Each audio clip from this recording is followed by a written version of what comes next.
Thanks, Dan. And thank you, Bruce. And thank you all for coming. And I only have 15 minutes allotted, and the internet is a big place, so I'm going to go at a bit of a gallop. You can find me afterwards. I'm happy to answer questions. I had a hard time coming up with a subject title for this, and I came up with leveraging your social network online because, frankly, what you're working towards and what anybody should be working towards is a social network. The online part is sort of an after add-on. And the question is why? Well, all industries are the same. People hire people. Jobs don't hire people. You've never gotten a job by walking up to it and saying, hey, Mr. Job, come get me. So the question that I'm going to try to answer here is, how do you get the right people talking about you at the right time when they need someone to fill a job? Here's the old way and the new way side by side. The old way is send out a resume, pray, call everyone you know, keep praying. Didn't work exactly, but let me not cast aspersions. This still works sometimes.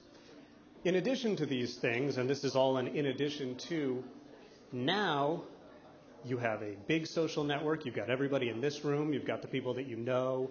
And I'll talk about some of the people that you know that you might not even realize that you know. You have the ability to use them, use the people they know, and create virtual billboards for yourself to point other people to. So the first thing you need to do with this entire process online, and then I'm going to just dive right into it and gallop, so bear with. The three questions you have to ask before you do anything else is, who are you? You know, but not sure how well you know. What are your skills and what do you offer to somebody else, and what do you want to do? What do you want to do? From my part, I generally speaking suggest write a personal job description of the job you want. Not the job you have, the job you want. Write the skills, write it as detailed as possible. That gives you two different things that you can do with it. One, it focuses you. And two, when you reach out to these people in your social network, you can say, well, this is what I'm looking for, and these are my skills, and this is how they marry up. All right, straight into the meat.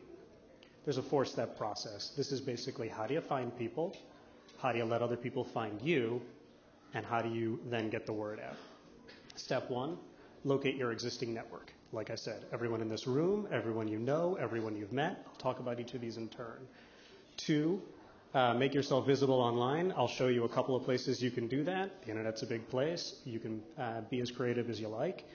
Three, expand and maintain your existing social network. The people you know people. The people you know, that you know also you're not necessarily as in contact with as you could be.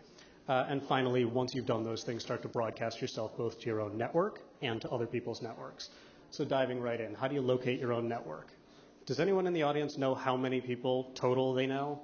I have a current running count. My number is reasonably high, and I have two running counts. One of them is on Facebook because they automatically count that for me. The other one's in my personal address book on my computer, and that is my go-to place for everything I ever learned about anybody. I can't talk about it in detail, but I'll get to why address books are important in a moment. But in addition to the people you know directly, you know a bunch of people in your social networks. Nothing here is new. You know your fraternity brothers, your sorority sisters, you do volunteer work, you know a lot of people. Question I have is your list up to date? I had about 100 people I hadn't heard from in over a year.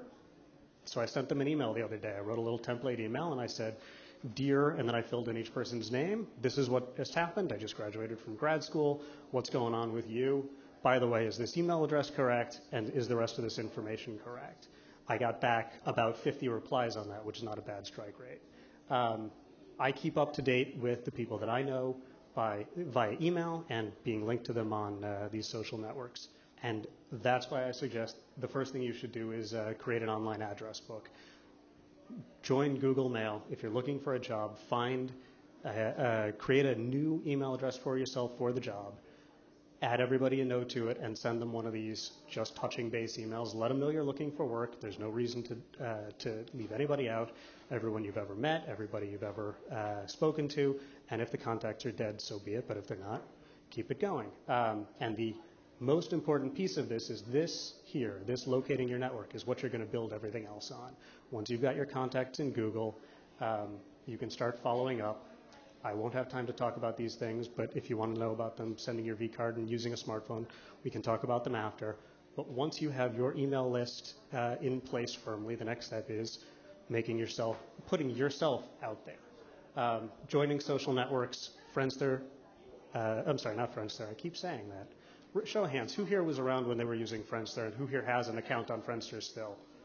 Absolutely not. One. I see one. Two. That's fantastic. Okay, so we'll skip straight ahead to Facebook. Anybody here have a Facebook account? Okay. Handful. LinkedIn? Ballpark, same handful. And Twitter, just so I can, okay, that's fair. You should all be on these things. And they got they got really bad press early on because they were seen as for kids. They're not anymore. They're for adults. I'll get into each of them in turn. Again, these things I'm not going to have time to talk about. This is part of a larger talk, but do come find me afterwards. You should familiarize yourself with the 3 key job hunting networks. LinkedIn, which is considered the most professional of all of the networks. Question about Rise and Academy, but LinkedIn is well known as being business and professional. Post your resume there. I'll explain how in a minute. Use LinkedIn Answers, where people ask questions and you respond to them, and get recommendations from your colleagues. Similarly, Facebook and Twitter, if you're not there, you can't be found. The most important thing here is allowing yourself to be found and finding the important people in your industry.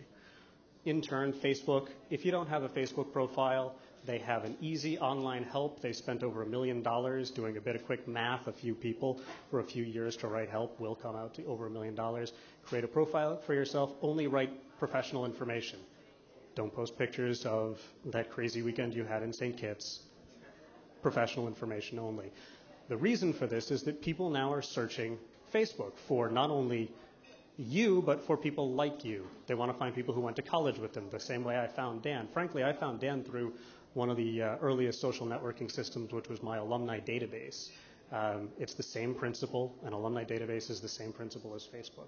Create a profile, add whomever you know, and then you can start expanding your social network by joining groups that are relevant to your professional experience. And there are applications on there. Just Google the word Facebook search the word applications, and a series of apps will come up that allow you to send out information about yourself, find like-minded people, and generally see what's going on in your industry. Has anybody not heard of Twitter? Okay, so at least we have a baseline. Everybody's familiar with it. If you're not on it, I again suggest getting on it. Get on it in a professional way. Put your professional face on there. Don't tweet about what you had for lunch. I don't care that you're going to bed, and nor will your colleagues.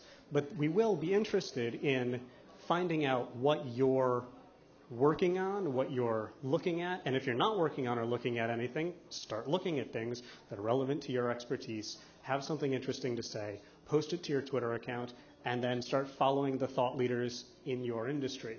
Using the Google Mail address book that you just set up several slides ago, you can start following everyone you know on Twitter. It gets more and more complicated, but the robust application of Twitter, the most important thing you can do is once you're on there, once you have a following, you can start using the Twitter search to find topics that are important to you, that are important to your profession or your career. You can start following the people who are talking to them, and you can start getting into a dialogue with these people who you potentially didn't know, or if you did know, potentially you didn't know what they were thinking about. So that's a very, very fast slide on Twitter. Finally, of the 3 social networks to get onto, LinkedIn.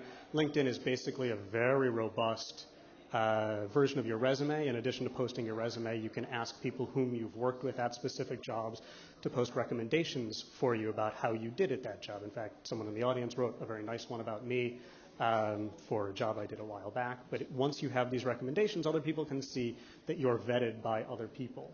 Do I have it on here? Yes, one of the secret strengths of LinkedIn, and this is something that not a lot of people that I'm aware of are taking advantage of, but there's a thing called LinkedIn Answers. People post questions relevant to your industry and your expertise. If you post responses, it puts you on their radar, whereas before you may not have been. You can also download all of your contacts' most current information from there. It's easy. Again, ask me about that afterwards. Finally, when you make yourself visible online, set up a personal homepage. I can't stress this enough. It doesn't have to be complicated. It doesn't have to have a ton on it, but you need to have somewhere to point people to. You don't want to just point people to your Facebook page, your LinkedIn page. If you have a non-unique name, come up with a unique brand identifier, but put something simple up. It doesn't have to be more than just your contact saying, click here and you can email me. These things are very easy to do. It's inexpensive. It's about $10 to buy a domain and about $20 to host it for a year. Once this is there, people will start to be able to find you and contact you. So that's a very fast going through the getting on social networking. Here's expanding your network. You know who you know, and a couple slides back we set up who we know. Now, who do you want to know? Who's in your industry that you don't know yet? How do you find them? Well, they're all on these social networking sites. You can search for them. You can add them. And also important is to know what you want them to know about you. Your existing network, both the people involved and the organizations you're in, are probably online already. It's just a matter of typing in the name of your church, synagogue, or mosque, typing in the name of your fraternity, and you can find a whole bunch of people who are like-minded and willing to help you.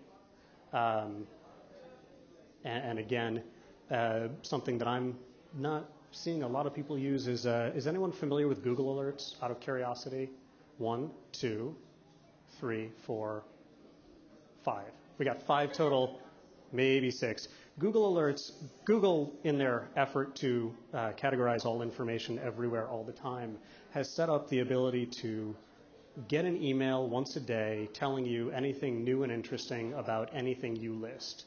How does that apply here? Well, if there are people in your industry who you want to find out about, put their name in. Anytime something comes up about them, suddenly you've got their name, you've got whatever they've just done, and then you can contact them and ask them about that.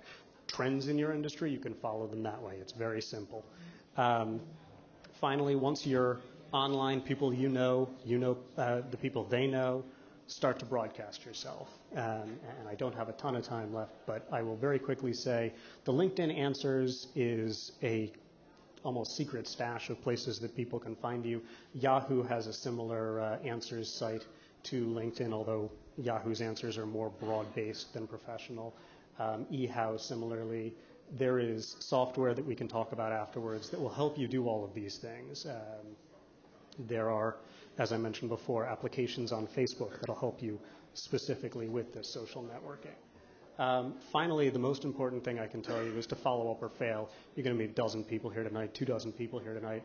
Find them online. And I propose, and my next slide is my name and email address, but I propose that you start finding everybody else and add everyone you know online. Send thank yous via Twitter to people who say nice things about you or do something useful via the @ symbol and then their username.